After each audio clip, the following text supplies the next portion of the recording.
여러분 안녕하십니까? 아침의 광장 박은정입니다. 이제 약 열흘 후면 8대 지방의회가 마무리되고 9대 지방의회가 출범합니다. 이 시점에서 의원들의 연수 어떻게 생각하십니까? 사실상 의정활동이 끝난 지방의원들이 연수를 다녀와서 논란이 되고 있는데요. 대구 수성구의회가 지난 월요일 의원 2명이 2박 3일의 일정으로 제주도 연수를 떠났고 서구의회 의원 8명과 중구의회 의원 1명도 오는 27일부터 2박 3일 동안 제주도와 부산으로 각각 연수를 갈 계획이라고 합니다. 이들 중 상당수는 지난 6일 지방선거에 불출마했거나 또 낙선을 해서 임기를 이어갈 수 없는 상황이라고 합니다. 시민단체의 지적대로 연수는 의정활동을 더 잘하기 위해서 가는 것인데요. 임기가 끝난 의원들의 연수, 단체 여행 아니면 의원활동 뒤풀이라는 시민들의 쓴소리까지 들어가면서 꼭 가야 하는 것인지 씁쓸한 생각이 듭니다. 6월 22일 수요일 아침의 광장, 먼저 이 시각 교통 상황과 날씨 듣겠습니다. 서유리 리포터. 네, 먼저 고속도로입니다. 경부고속도로 부산 방향 금호분기점부터 경산 나들목까지 제속도 내며 지나고요. 반대 서울 방향 북대구 나들목에서 외관 나들목까지 막힘 없이 이동합니다. 중앙고속도로 춘천 방향 다부터널 125km 지점부터 차량 늘어나면서 정체 흐름 보이고요.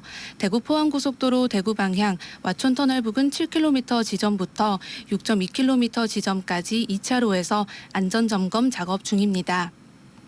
이어서 시내도로입니다. 대학로 복현오거리에서 경북대학교 서문3거리 방향 서문3거리 신호 한두 번 받고 지나고요. 동북로 공산수원지 3거리에서 유통단지 방향 좌회전 차량 정체되고 있습니다. 이어서 국제보상로 무열대 내거리에서 동신교까지 서행 흐름 보이고 더 지나 공평내거리부터 서대구 공단 내거리까지 속도 더디게 이동합니다. 마지막으로 날씨입니다. 오늘 대구와 경북은 가끔 구름 많은 가운데 폭염특보 발효 중으로 낮 기온이 37도까지 오르겠습니다. 온열질환 발생하지 않도록 수분과 염분 충분히 섭취해 주시고요.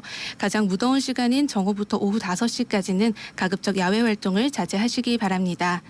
한편 오늘 오후에 대구와 경북 남부 내륙에는 5에서 40mm의 소나기 오는 곳 있겠으니 출근길에 우산 하나 챙겨 나가시는 것도 좋겠습니다. 현재 기온은 26도, 습도는 79%입니다. 지금까지 서유리였습니다. 지역 시사정보 프로그램의 중심 KBS 대구 제일라디오 아침의 광장을 듣고 계십니다. 네, 수요일 아침의 광장 함께하고 계십니다. 8시 33분 지나고 있습니다. 오늘 아침 지역의 주요 뉴스부터 살펴보겠습니다. 뉴스민의 천용길 기자, 경향신문 백경열 기자 함께합니다. 어서 오십시오. 네, 안녕하십니까. 자, 첫 소식 들을까요? 네, 어제 그 제2대구의료원 건립을 추구하는 이 공공병원 대구 시민행동 시민단체 관계자들이 대구시장 당선자 인수위 사무실에서 이상길 인수위원장을 만나 제2대구의료원 건립을 시정과제로 채택할 것을 촉구하는 의견서를 전달했습니다. 네. 이 의견서를 보면 이 대구가 공공의료 인프라 부족으로 이 코로나19 대유행에 맞서기에 처음부터 좀 역부족이었다. 이 OECD 국가 평균 공공병상 비율이 71.6%지만 우리나라는 9.7%에 불과하다고 찝으면서 이 적정 진료가 이루어지는 공공의료원 건립으로 이 대구에서 입원 치료도 받지 못하고 사망한 코로나 환자들을 떠올려 보면 네. 이 지역에 제2대구의료원 건립이 반드시 필요하다. 이런 의견서를 전달했습니다. 이 인수위원회에서는 일단 좀 원론적인 답변만 내놨는데요. 네. 이 시민 의견은 모두 이 분과위원회에 전달해서 검토하도록 하겠다. 그러니까 뭐 이야기는 이 공공의료원 확대, 제2대구의료원 건립뿐만 아니라 이 인수위에 들어오는 모든 의견을 처리하는 정도로 이 의견서도 받아서 전달하겠다. 네. 이렇게 원론적인 답변만 내놨습니다. 예. 검토해서 결과가 어떻게 나오는지 네. 기대해 보겠습니다. 네. 다음 소식 듣겠습니다. 네, 권영진 대구시장이 지역 발전을 위해서 이제 인재 양성이 가장 중요하다고 강조를 했습니다. 권 시장이 어제 그 후임 대구시장인 홍준표 당선인에게 당부하고 싶은 한 가지를 꼽아달라는 질문이 있었는데 이같이 말했는데요. 권 시장이 어제 지난 8년간의 임기를 마무리하면서 마지막 기자간담회를 열고 평소 생각을 밝힌 겁니다. 네.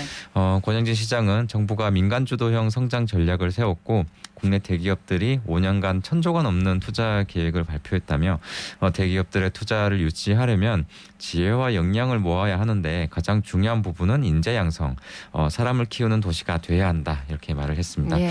그래서 권 시장은 그 4차 산업혁명 시대를 맞아서 반도체와 바이오 또 환경 관련 대기업을 유치하려면 인재를 키워야 한다며 인재를 키워내는 도시에 새로운 산업과 기업들이 올 것이다라고 덧붙였습니다. 특히 권 시장이 휴스타 프로젝트를 강조했죠.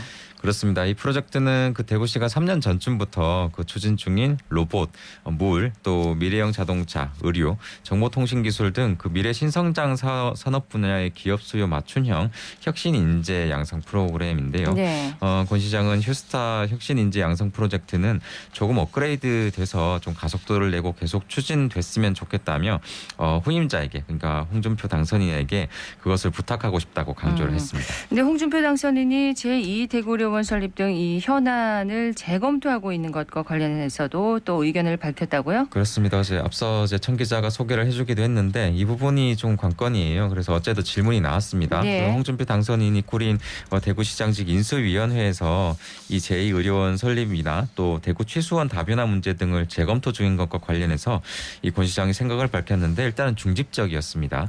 권 시장은 전임 시장이 했던 일에 대해서 이 새로운 시장이 면밀하게 들여다보고 검토하는 건 당연하다며 시민의 관점에서 또 그 대구 미래의 관점에서 더 좋은 대안을 만들 수 있다면 잘하는 일이라고 생각한다 이렇게 말했습니다. 네. 그리고 삼선 도전을 포기한 이유 뭐 좀 여러 번 알려지긴 했는데 이 부분에 대해서도 질문이 있었습니다. 그러니까 권 시장은 임기 동안 너무 많은 에너지를 쏟아부었기 때문에 지금 이 상태에서는 삼선을 하는 게 저나 대구를 위해 결코 도움이 안 된다고 생각했다며 코로나 이후의 시대 또 새로운 정부가 출범하는 시대를 맞아서 대구에는 새로운 리더가 필요하다고 본다고 밝혔습니다. 앞으로의 계획도 밝혔나요? 네. 일단 우선 좀 쉬겠다고 밝혔고요. 또 가족들과 저를 도와준 많은 분들에게 빚을 갚으면서 인간적인 도리를 하고 싶다고 밝혔습니다. 권 시장은 대구에서 아프신 어머님을 모시고 살면서 재충전을 하겠지만 마냥 놀지는 않겠다 뭐 이렇게 얘기를 했는데 네. 대구 청년들을 위한 멘토 역할을 하고 싶고 또 대학에서 강의도 하고 자원봉사도 하면서 그렇게 시민의 한 사람으로 시간을 갖겠다 이렇게 밝혔습니다. 그렇군요. 권 시장은 오늘 30일 대구시청 별관에서 기념식 식수와 퇴임식을 끝으로 공식 임기를 마무리합니다. 네, 임기를 마무리하면서 어제 가졌던 기자간담회 소식을 간단하게 정리를 해드렸습니다.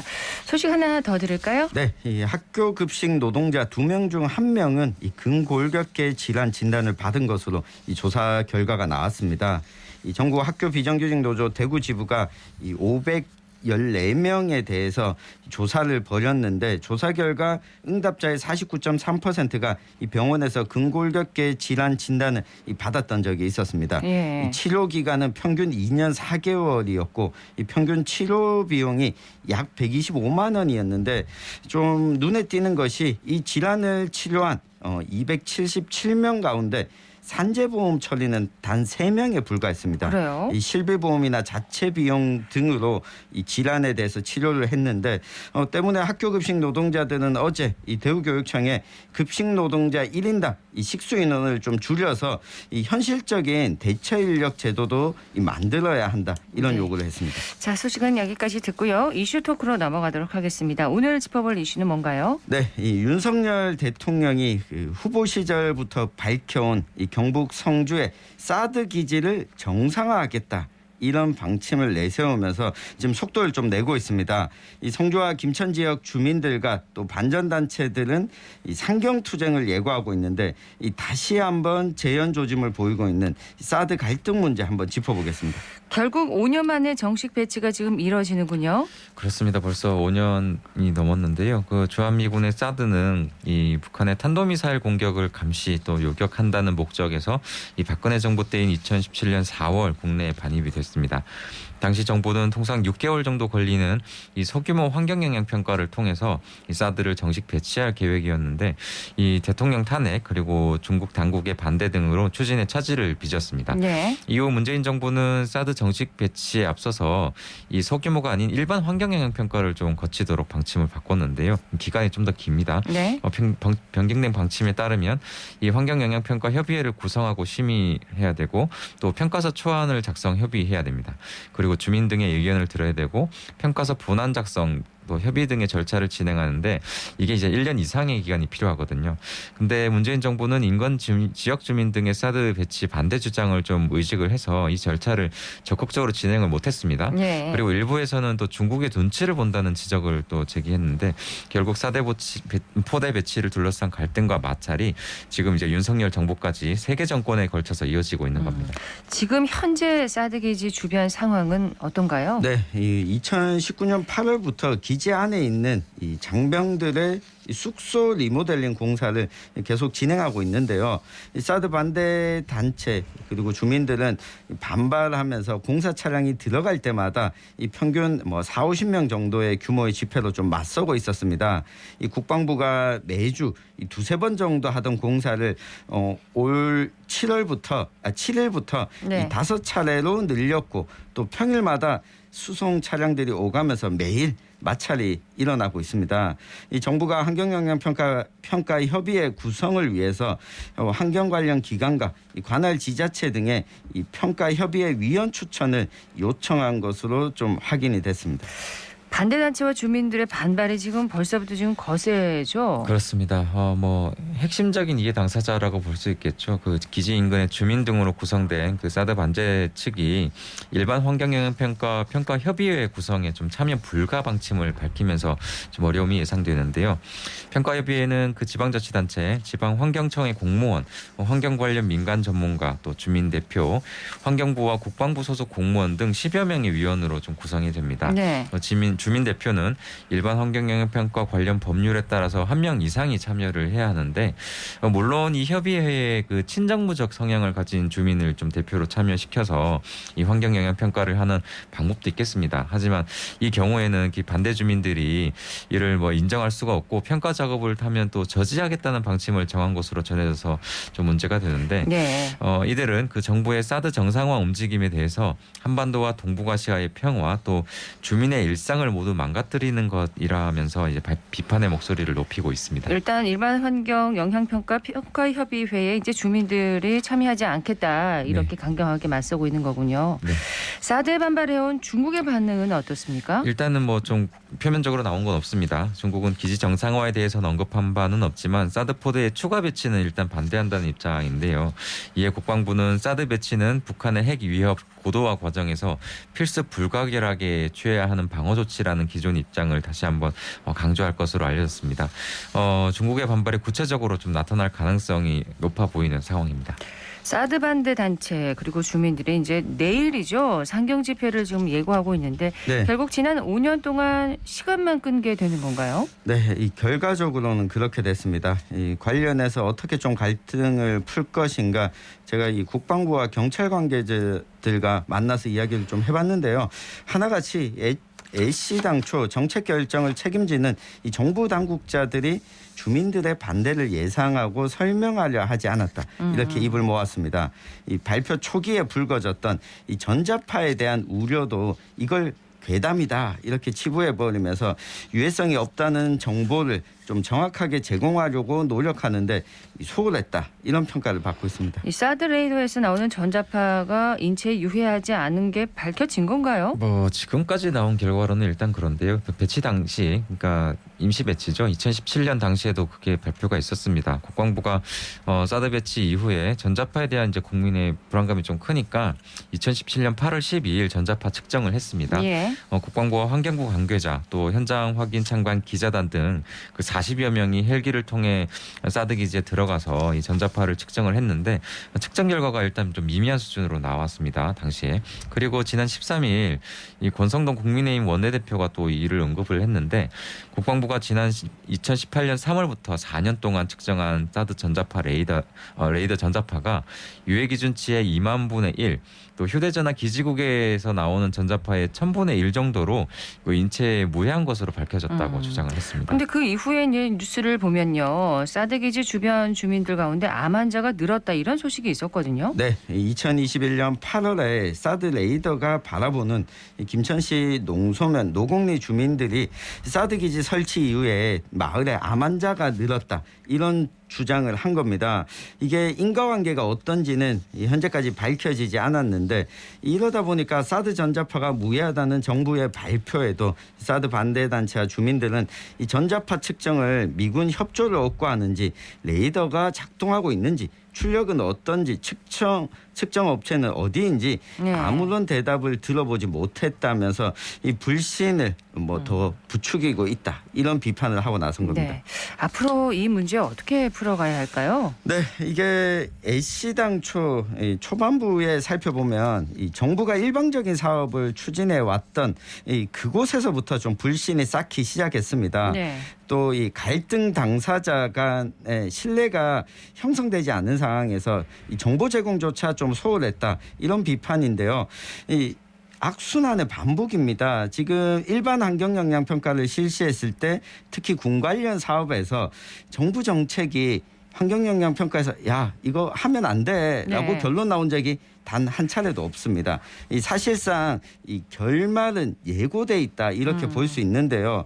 이 불신을 해소하고 주민들의 동의와 협조를 구하려는 노력이 이 현재도 조금 더 부족하다는 거죠. 네. 일반 환경 영향 평가를 진행하고자 한다면 주민들이 문제 제기했던 그 사드 레이더 전자파와 관련해서도 이게 주민들이 받아들이든 받아들이지 않든 계속 찾아가서 좀 설명하고 정보를 제공하려고 하는 노력을 좀 했어야 되는데 네. 이런 부분에 있어서 이 정부가 전임 정부와 현 정부 역시 모두 좀 부족했다. 앞으로 이런 갈등이 계속 벌어지게 될 때 이 갈등을 조정하는 좀 중립적인 기구를 도입하거나 이 정보 제공을 주민들에게 할 수 있는 이 제도 마련도 좀 필요한 상황입니다. 네, 정부가 바뀌었으니까 좀 새로운 시도가 좀 필요해 보이는데 사드 정치 배치가 만약에 불가피한 절차라면 정부가 당초 약속했던 피해 보상 그 문제 있잖아요. 그것도 좀 제대로 이루어져야 하지 않을까 싶습니다. 그렇습니다. 근데 먼저 짚고 넘어가고 싶은 게 있는데 그 사드 기지 인근 주민들은 현재도 대부분 그 피해 보상이 아니라 그 사드 배치 자체가 이루어지지 않아야 한다는 입장을 좀 갖고 있는 거고요. 보상을 원하는 게 아니군요. 그렇습니다. 이와 별개로 그 윤석열 정부가 그 임시 배치된 사드 기지의 정상화를 빠르게 추진할 것이라고 좀 밝히면서 답보 상태였던 이 배치 지역 지원 사업이 속도를 좀 내는 것을 일단은 보여지고 있는데 네. 일단 국무총리실과 성주군 등에 따르면 그 정부가 이제 성주군이 2017년 사드 임시 배치 이후 보상 차원에서 지속해서 건의한 23개 사업 중에서 사드 기지 유후 부지에 그 태양광 발전 시설 설치, 또 성산포대 이전 및 성산가야 사적 공원 조성, 또 성주 대구간 고속도로 건설 등 6개를 지금 우선 추진 중인 것으로 좀 확인이 되고 있습니다. 이 중에 태양광 발전 시설 설치는 사업비가 이제 공모를 통해 선정된 민간 사업자가 되고 기지 인근 마을을 중심으로 구성된 협동조합 또 발전 수익을 이들이 좀 나눠 갖는 방식으로 추진이 되고요. 네. 조합 수익금은 주민발전기금 조성에 사용되거나 사드 기지 주변 65가구에 매달 20만 원 정도씩 지원하는 방안 등이 검토되고 있는 것으로 네. 알려지고 있습니다. 이게 이제 공약으로 추진하고 있는 만큼 네. 이 주민들과의 갈등을 어떻게 풀어가는가가 또 정부의 숙제가 될 것 같습니다. 그렇습니다. 그 내일 이 상경 투쟁을 예고하고 있는데 이 용산의 대통령실과 또 주미 대사관 이 집회를 하게 되는데 이 갈등이 지속되지 않으려면 정부가 얼마나 이 목소리를 들으려고 한 노력이 보이는가가 중요해 보입니다. 네, 뉴스민의 천영길 기자, 경향신문 백경열 기자였습니다. 고맙습니다. 네, 감사합니다. 고맙습니다.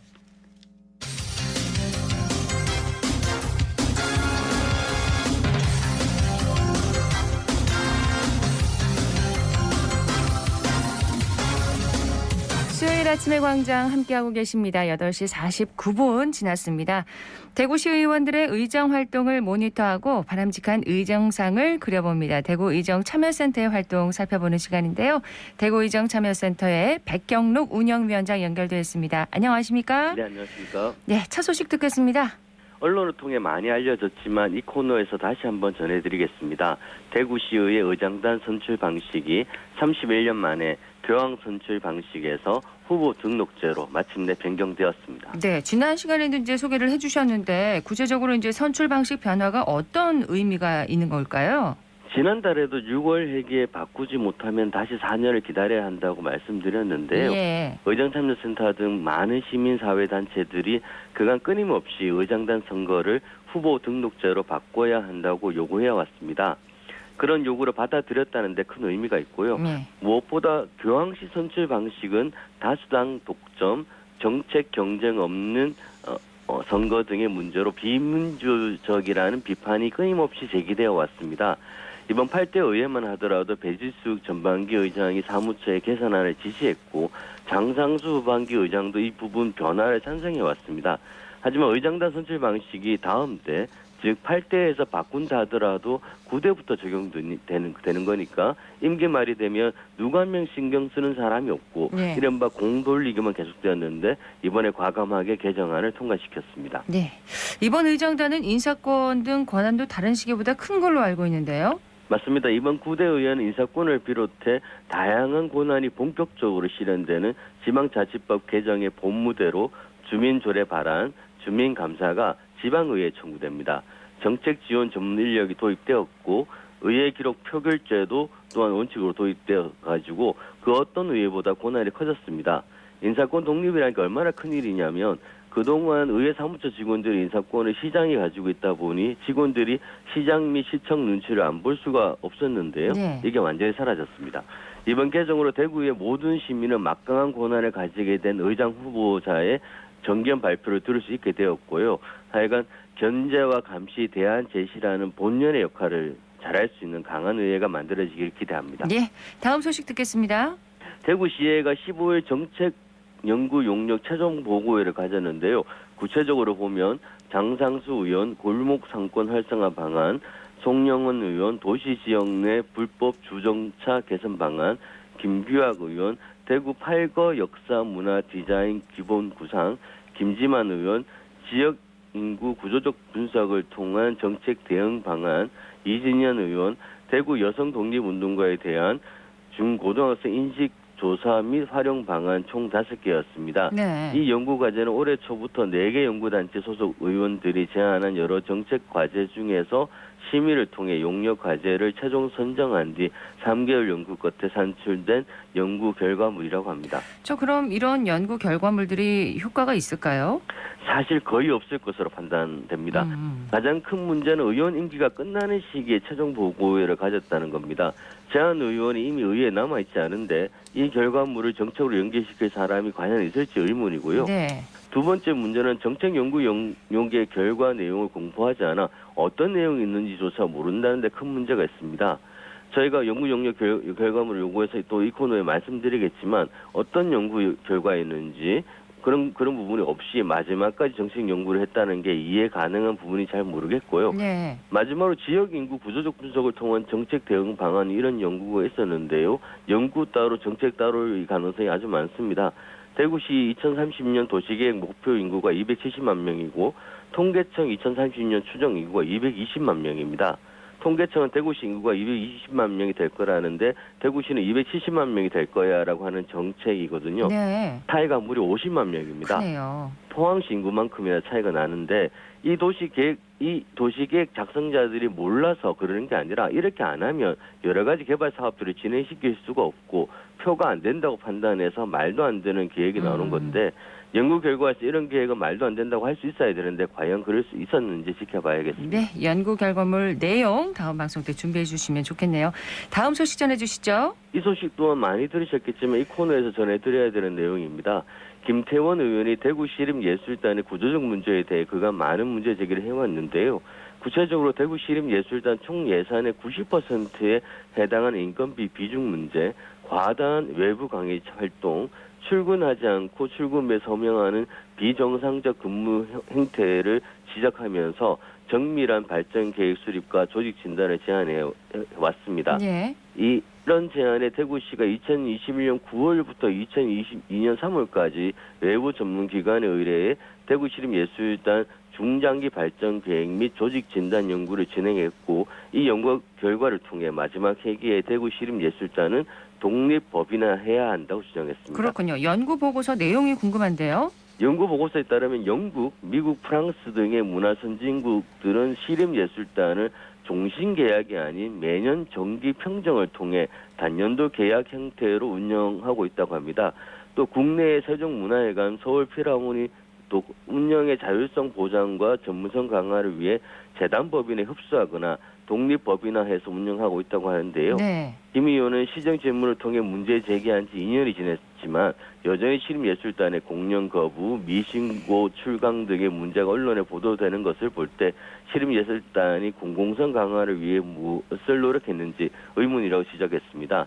그리고 공공성 강화와 개선을 위한 전문가 TF팀, 독립성과 운영 자율성 강화를 위한 독립법인화 추진, 시립교향악단과 시립합창단의 오페라하우스 상주를 통한 제작극장 기능 강화 등을 요구했습니다. 네, 이 연구 보고서 적용으로 대구시립예술단이 뭔가 변화가 있을지 기대를 해보겠습니다. 마지막으로 소식 하나만 더 간단하게 살펴볼까요? 네, 대구 의정참여센터에서 32명의 대구시 의원들에게 구대의회에서 만들고 싶은 첫 번째 조례안이 뭔지 물어봤는데요. 정경훈 의원이 대구광역시 교육청 학업 중단 예방 및 대안교육 지원 조례를 만들고 싶다고 보내왔습니다. 네. 정경훈 의원은 교육위원장 활동을 하면서 학업 중단 학생에 대한 지원이 아쉬운 부분이 많았다면서 학업 중단을 예방하고 학생들이 건강한 사회 구성으로 성장하기 위해 사업 내용 및 근거를 만들겠다고 했고, 네. 미인가 교육시설의 대안교육기관으로 양성화를 통해 교육청과 학교 밖 청소년 교육지원협력 체계를 공고히 할 수 있을 것이라고 조례안 제정 이유를 밝혔습니다. 대구의정참여센터의 백경록 운영위원장이었습니다. 고맙습니다. 네, 감사합니다. 오늘 대구와 경북 지역은 가끔 구름 많고 경북 남서 내륙 지역에 오후에 돌풍과 천둥 번개를 동반한 소나기가 내리겠습니다. 예상 강수량은 5에서 40mm 정도고요. 낮 기온 28도에서 37도 분포로 폭염이 기승을 부리겠습니다. 건강관리 계속해서 유의하셔야겠습니다. 아침의 광장 오늘 순서 여기까지입니다. 박은정이었습니다. 고맙습니다.